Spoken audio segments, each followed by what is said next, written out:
कर्म ही जीवन को तय करता है। ज्ञान की कहानी। एक बार की बात है, कहीं दूर एक गौत नामक एक संत रहा करते थे। इसका एक बेटा ही था। उस बेटे को बहुत प्यार किया करते थे। जितना वो अपने बेटे से प्यार करते थे, उतना ही उनका बेटा उनसे प्यार करता था। उस संत के बेटे का नाम अर्जुन था। एक दिन की बात है, वो संत भगवान की पूजा कर रहे थे। तभी उन्हें पता चला कि उनका बेटा अब इस दुनिया में नहीं रहा। ये सुनकर संत के चेहरे पर हल्की सी उदासी दिखी। फिर से वो सामान्य हो गए। लड़के का शव आया। तभी संत के पास एक शिकारी आया। शिकारी कहने लगा, महाराज, आपके बेटे की मृत्यु का कारण ये सांप है। इस सांप ने ही आपके बेटे को काटकर मौत के घाट उतार दिया। अब आप ही बताइए कि मैं इस सांप के साथ क्या करूं? क्या मैं इस सांप को टुकड़ों में काटकर मार दूं या फिर गर्म तेल में डालकर मार दूं? संत महाराज ने कहा, आप इसके साथ कुछ भी ना करें। हमारा धर्म ये नहीं कहता है कि किसी को मारा जाए। अब इसको मार देने के बाद भी मेरा बेटा जीवित नहीं हो सकता है, तो फिर इसे क्यों मारा जाए? इसको जो अच्छा लगा उसने वो किया।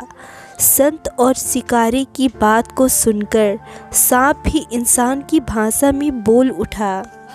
सांप ने कहा, महाराज, आपके बेटे की मौत का कारण मैं नहीं हूँ, बल्कि मृत्यु के देवता ने ही मुझे बढ़ावा दिया कि मैं आपके बेटे को डस लूँ, और मैंने आपके बेटे को डस लिया।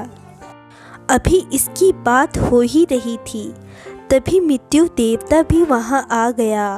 मृत्यु देवता ने कहा, किसी के मौत का कारण मैं नहीं होता हूँ। आपके बेटे के मौत का कारण भी मैं नहीं हूँ। मुझे तो काल ने आदेश दिया कि आपके बेटे की जान लिया जाए, इसलिए ही मैं सांप को डसने के लिए बढ़ावा दिया। इसमें ना तो सांप दोषी है और ना ही मैं। काल के अनुसार ही ये धरती चलती है। काल जो चाहता है वही होता है। हम सब काल के अनुसार काम करते हैं। मृत्यु के देवता संत शिकारी और सांप को बता रहे थे। अभी तक ये खुद को सही बता ही रहे थे। तभी वहाँ पर काल भी आ गया। काल ने कहा, मैं भी किसी काम के लिए जिम्मेदार नहीं हूँ। जो कुछ भी किसी के साथ होता है, उसके लिए उसका कर्म ही जिम्मेदार होता है। इस लड़के के मौत का कारण इसका पिछला जन्म के कर्म जिम्मेदार है।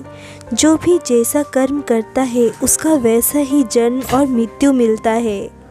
इस कहानी से हमें ज्ञान मिलता है कि हमें हमेशा अच्छा कर्म करना चाहिए। कर्म ही हमारे सामने फल के रूप मिलता है। अगर किसी काम को करके हम किसी को दुख देते हैं, तो कोई ऐसा भी होगा जो कुछ ऐसा काम करेगा जिससे हमें दुख होगा। वही अगर हम कोई काम करके किसी को खुश करते हैं, तो कोई ऐसा भी होगा जो कुछ ऐसा काम करेगा जिससे हमें खुशी मिलेगा।